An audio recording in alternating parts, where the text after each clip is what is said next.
Hi everyone, welcome to Awkward Author. My name's Alyssa Grasso, and this is my weekly vlog and podcast about my sometimes awkward, always awesome author life. There's been some awesome this week, there's been some awkward. So on the awesome front, I did get to visit a little bit with my mom when she was up here last week. It's a long story. My parents, they live in Florida. They had been planning on coming up anyway because my dad was going on a golf trip with some friends of his, and then they were going with their friends and some other friends, going down to Virginia. So anyway, my parents had flown up to Pennsylvania, or were going to fly up to Pennsylvania, and then go down to Virginia and then go home. Because of the hurricane that was forecast to hit Florida and never really did. They were worried about their flight getting canceled, so then they drove up. But, it was a little bit more hectic than they planned, but it all worked out. And so they're actually in Virginia right now. But I did get to see my mom at least while she was up here. So we had a nice lunch together and, did a little shopping and that sort of thing. Had a nice girls' day. So very nice to see my mom and just get to hang out with her. It was funny because that was on Wednesday. On Tuesday, my boyfriend and I were out doing our work, our shopping, and as we were coming back to my house, I knew my mom and a couple of her friends were going to be having lunch in the town that's near mine. And my boyfriend's like, we might even see her, out here. I'm like, yeah, we might. I mean, what were the chances, right? As we're driving through a town that's tiny, tiny little town. I mean, it takes you a whole minute to drive through the town. And shortly after he said that, I see, three women walking down the sidewalk, and I'm like, hey, I know those folks. So yeah, that was kind of funny. We got to see her a little bit extra on Tuesday too. So just a strange little quirky coincidence there. But yeah, so that was the awesome part of my week last week. But in the midst of that extra busyness, and shortly after I had uploaded last week's episode, so this was Wednesday morning, the day that I was going to go meet with my mom, I happened to notice that my website was down. My author website. And if you recall, back in the summer, this was back early July, I did have some issues with my website.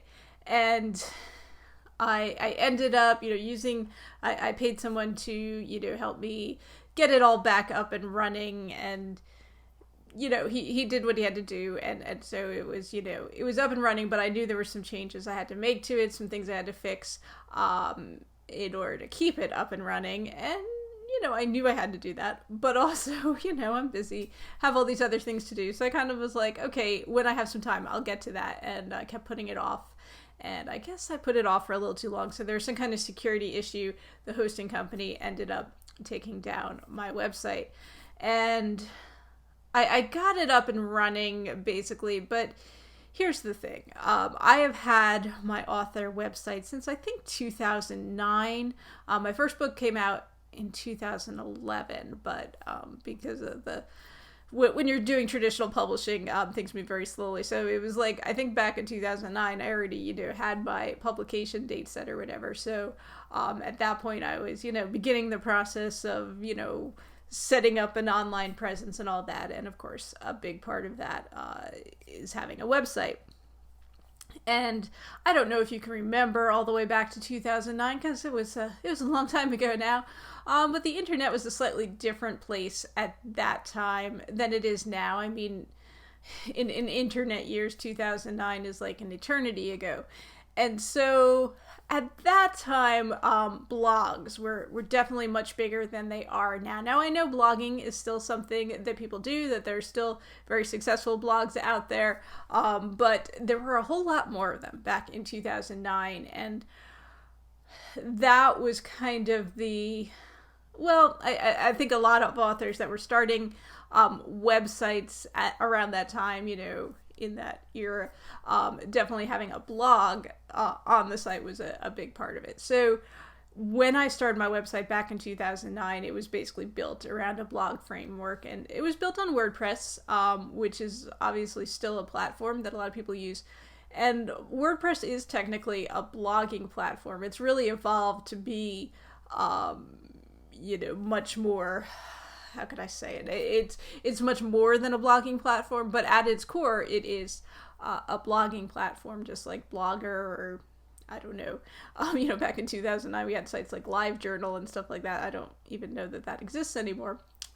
But so I built my website, based around having a blog, which I was pretty much trying to, maintain on a regular basis. And, that was fine for then. I was never really as good about the blogging, I guess, as I should have been.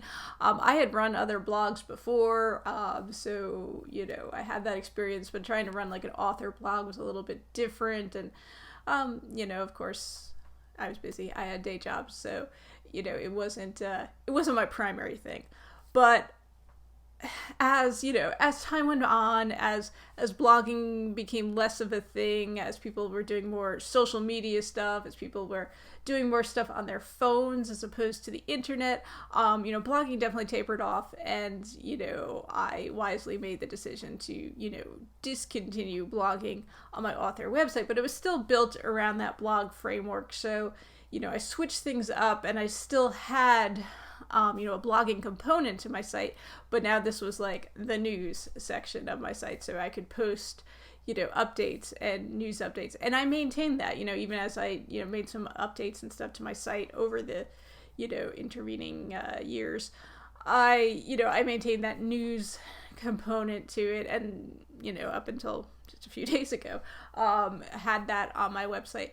But the problem for me is it takes extra time to maintain that. And the other problem for me is that, since 2009, obviously I've made changes and updates to my website, but a lot has changed in terms of, what the internet was like in 2009 and what it's like now. And a lot of code was on my website that was bad. There was a lot of just, I don't know what I would call it, just junk. There was just like a lot of junk in there. There was, because I had that blog component to the website, I'd get a lot of like spam comments and stuff like that. And you could, with WordPress, you can have like plugins that like filter those out, but it's always an issue. It's always something you're going to have to deal with.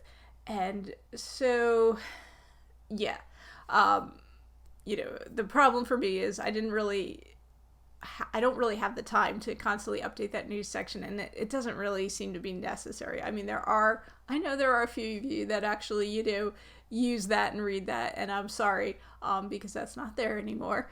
But, yeah, I decided to do away with that. And the other thing is that, for years now, I've just been, making little tweaks and little fixes to the website to keep it going and, keep it current. But what it really needed was like an overhaul. It's like if you have a, something in your house or something that's, broken. You have a pipe or something that's leaking, and, so your solution is, you wrap it with some duct tape, and that stops the leak for a while, and then, the duct tape gets frayed, or there's a new leak, and you wrap it with some more duct tape, and you could keep doing this. But at some point, you're gonna have to, like, actually go in there and replace the whole pipe or whatever. And that's kind of where I was at with my website, where it's like, I'm duct taping this and duct taping that, and there's all kinds of things that I'm trying to fix to keep this thing going. And after the issue I had this summer, earlier this summer, and, the issue I had just now, it's like, well, you know what, maybe it's time to just, like, scrap everything and, kind of start over from scratch, which is what I decided to do, which was, a little bit impulsive and crazy, maybe, but, it was time, and it's like, if I don't do it, I'm just going to keep putting it off, and then I'm just going to have this issue again. So even though it takes a lot of time right now, I think I'm saving myself time in the long run, because hopefully I won't keep running into, issues with, like, security things and stuff like that, or, having to tweak something else to keep it going, sort of thing. And, my goal was to just make it as simple as it needs to be, just like, it's a place for people to, find me, find my books. I have a link to, Awkward Author, to my, to the podcast and vlog, that sort of thing. But that's basically all it needs to be. You can connect with my social media things or whatever. And in this day and age, I really don't feel like, having a news section on the website is critical. I really don't think a lot of people were finding out about it that, anything I had to post that way. It was more like Facebook or Twitter or what have you. In fact, I'm recording this, I don't know what day it is. The 9th, the 10th, 10th, I think, September. And yesterday, Monday, I think that was the 9th, Paul Teague's new book, Now You See Her, was coming out. And if you're not familiar with Paul Teague's podcast, you should listen to it. But Paul is doing a whole rapid release thing right now. So this is the beginning of it, Now You See Her. And I listened to Paul's podcast, so I knew the book was coming out.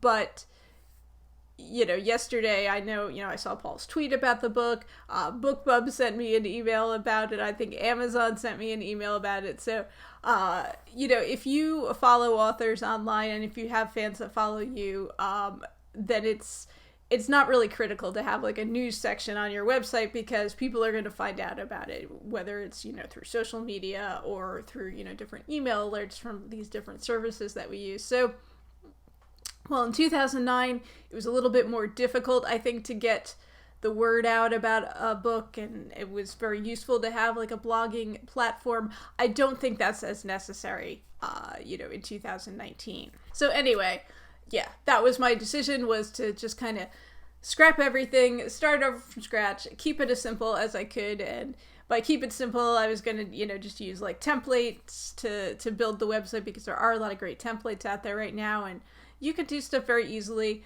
Not as easily as I guess I imagined in my head, because my thinking was like, I started this process over the weekend and had everything basically, set up for what I wanted to do. And yesterday, Monday, I was going to be like, okay, spend the morning, get the website stuff all done, and then I'll have the rest of the afternoon to write. And that proved to be way more overambitious than than I realized. I guess, I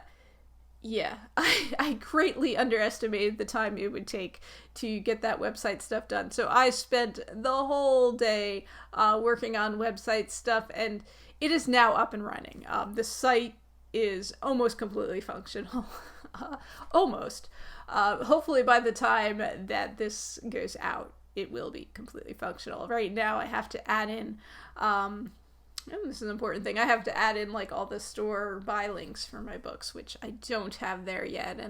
And part of it is because, that was something I was doing a little bit of modification to, not just like using the template as is and trying to figure out a way to get it to look the way I wanted it to look. So that took a little bit more time to get that done. And so now that I have it like figured out, then I just have to do it for each of the books. And unfortunately, or fortunately, however you want to look at it, I do have a lot of books, so it's going to take a little while, but soon, I hope that it'll all be up and running, and hopefully it'll all stay up and running, and I won't have to, deal with this again anytime soon, or maybe ever again.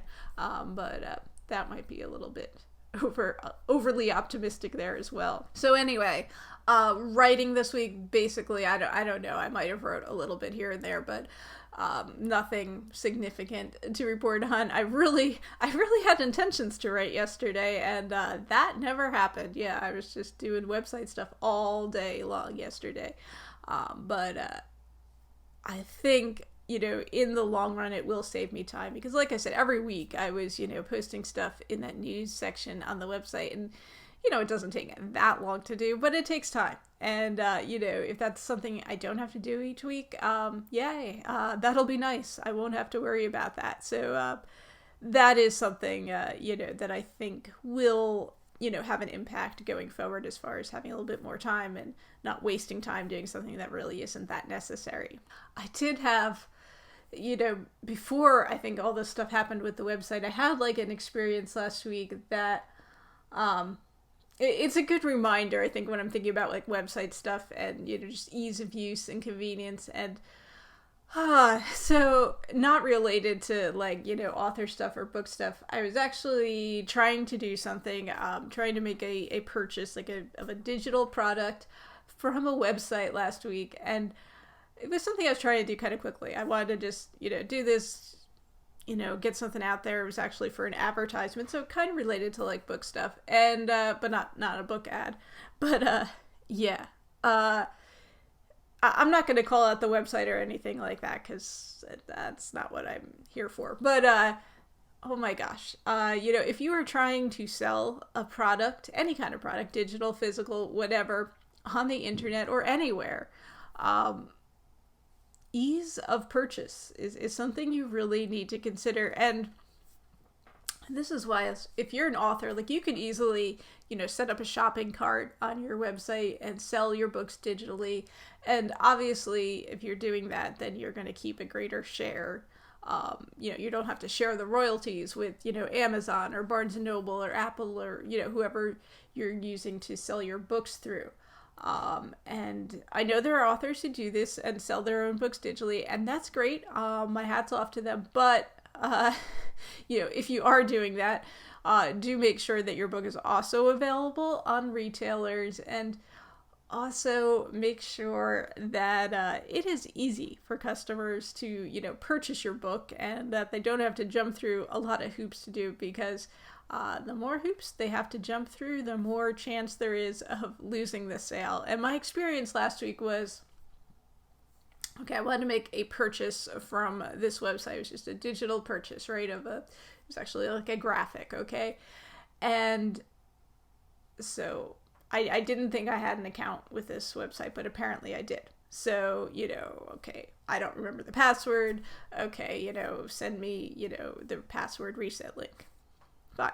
Okay, that's step one. That's step one that's already like, an inconvenience. But, and you can't check out as a guest or anything like that. You have to have an account. So, did that. And completed that step. Then it was like, oh, you already have an account. They had like a parent company, I guess, to this website. You have to log in with that account. So I've already logged in with the reset password, but I'm not totally logged in because there's like a parent company, and I got to log into that, and I have an account with them apparently too. But I don't know the password for that, and also I don't know my username apparently, and the username is not like my email or like a name that I would have used, like, my first and last name. It's like some other thing somehow, because I'm not able to do it. So I can't even reset the password for this like other company, like, because I don't know, what I set it up as. And, I tried, like, I really, really tried to make a purchase from this company. And finally I was like, okay, I can't do it. Like, I can't figure this out. And, I ended up using someone else's service instead. So they lost my sale because, like, they really, and like, I had a lot of patience. Like, most customers might have just, balked at the first instance of, not having a password or whatever. But I really, really tried to log in and make a purchase, and I could not do it. And the long story short is, I've actually since like found my login for the other company and gotten that all sorted out. But at that moment, the thing that I was going to purchase in that moment, I did not purchase from them.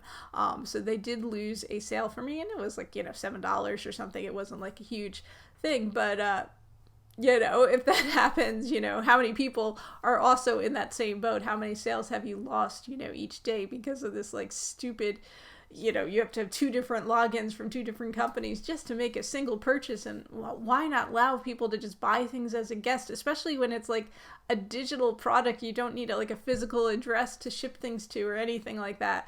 And so it is something to consider if you're trying to sell anything on the internet, is just how easy is it for somebody to buy something for you. And something to think about too in a week when I'm working on my website. And just, obviously, one of the main purposes of my website is to, showcase all my books, and also, send people to places where they can buy my books, and, make it as easy as possible for them to do that, which right now, as I record this, it isn't that easy because I don't have all the links there, but I will add those to it, and hopefully it is easy for people to make a purchase. Now, I can't really control, what happens once they leave my site and go to like Amazon or, Barnes & Noble or whatever, but, that is something to consider. And, on that front, thinking about, books, selling books on the internet, if you consume, either listen or watch these shows regularly, and or hear from my author income report, my books are available wide. They're available, all different bookstores across the internet, and yet the vast majority of them are sold through Amazon. And I think, obviously, Amazon has a huge part of the share of like retail sales. And if you've looked at like any of the information that comes out, it's like, it's not even close. It's like, Amazon's at the top, and then like, whoever's like number 2, it's like Walmart or something like that. They're like down here. Like, it's like, they're not even close. And, Amazon is just, they dominate online sales. And one of the reasons is how easy they make it for people to make a purchase for them. I have an account with Amazon. It keeps me logged in all the time. I guess, there are different settings where you could log out or stuff like that. But I'm constantly using Amazon, not so much for buying stuff. I don't buy much on there. But I do sell a lot of stuff on there. And so, in different formats, but it's all one account, which is nice. Like, they don't make me have different accounts. And I do have to have different accounts for advertising. So, that is one beef with them that I have. But, it's very easy for consumers to use. And like I said, I bought Paul Teague's book yesterday. Now You See Her. And, I got all these notifications about it, and the book is not available wide. I don't believe it's only available, it's an Amazon exclusive right now. I don't know if at some point it'll be wide, but right now it's Amazon exclusive. I can click on a link and like buy it with, one click, buy the digital copy with one click. It's very easy to do. And, buying physical products is not much more difficult than that. So, Amazon has made it very easy for customers to buy products from them, which is why they sell so many products. And, just something to think about, whether you're selling books or selling anything on there, it's the reason, it's one of the reasons Amazon has done so well, as a company, as a retailer. They have, I'm sure they made mistakes early on, and they realized, we lose sales each time we make it more difficult for people to buy stuff. So how do we make it that much more easy for people to buy stuff? And now, people have Alexas in their home, and they can, just order by telling, a little electronic device to buy something for them, which is a little bit scary and frightening. But, that is something, if for somebody that wants that, that is something that makes it even easier to make a purchase. And, it's interesting. Like, I sell stuff on the internet, as you know, and mainly I sell stuff on Amazon, a reseller of, physical goods on Amazon. And, just like with, books and stuff, there are different, like, forums, there are different Facebook groups of resellers. And you always run into these people who, I won't sell on Amazon, I have to pay, their fees are too high, or, they're not really that friendly to sellers or something like that, like all these excuses that people make, like, I'd rather sell on eBay. I can, their fees aren't as high, which is true. That is true. Like, eBay charges less, in terms of commission, like fees, selling fees type of thing, for resellers.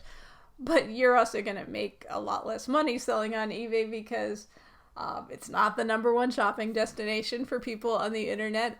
Stuff usually, and as a result, like supply and demand, stuff sells for less on eBay, and it takes longer to sell. And, I've sold all over the place on the internet. I know, there's certain products that you can't really sell on Amazon. Like, they're, like if you're selling used goods, or, most used goods, or, something like an antique thing, or, one-of-a-kind thing, or something like that.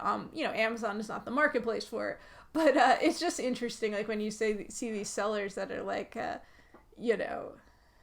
bitch about Amazon's fees and how much it costs to sell there. And it does cost a lot to sell there, but it's worth it because you make the money. Obviously not everything is, you're going to make money selling on Amazon, but you're not going to make money necessarily selling it anywhere else either. But yeah, it's just interesting when you see stuff like that, because, I'm not like a huge Amazon shopper, but at the same time, like, I understand why people shop there, because of how easy it is and how, it's just such a seamless process. And so that's something I think too, if you're looking, whether you're looking to start a business or just looking to, build a website or whatever, think about ease of use, convenience, and, forcing people to jump through hoops and stuff like that, and try not to be doing that. Try to use Amazon as your model and not some website that makes you like log in 2 different times and, won't even let you reset your password kind of thing, just to make a single purchase of a digital product. So yeah, this episode actually went kind of long, didn't it? As I was ranting about stuff and just talking about websites and convenience and all that good stuff. But all good things to keep in mind if you are building an author site, if you need to update your own author site, and you need to have a web presence. I think you do need to have, a dedicated website besides just social media if you want to be an author. But also at the same time, try to keep it, I think, as simple as possible. And, just, have what you need to have there. Don't, go crazy and don't feel like you have to, be reinventing the wheel or anything like that. Obviously you can have a blog if you want, you can, do other things if you want, but if that's not what you want to do, or if you don't have the time for that, don't feel like you have to do that, but just make sure you do have, I think, a place that's just, if I want to find out about you, I can find out about you. If I want to see all the books that you have available, I can do that in one convenient place, and anyway, and find out where to follow you online. So just some tips to consider for those of you who are looking at creating a website or fixing one that, like mine, was in pretty bad shape. But anyway, that's what I got for you this week. I do put out new episodes of Awkward Author every week. And if you would like to know more about me, you can visit my website, which, fingers crossed, should be working perfectly right now. It is alyssagrosso.com. That's ALISSAGROSSO.com. There's also a link there if you want to sign up for my newsletter and get a free ebook.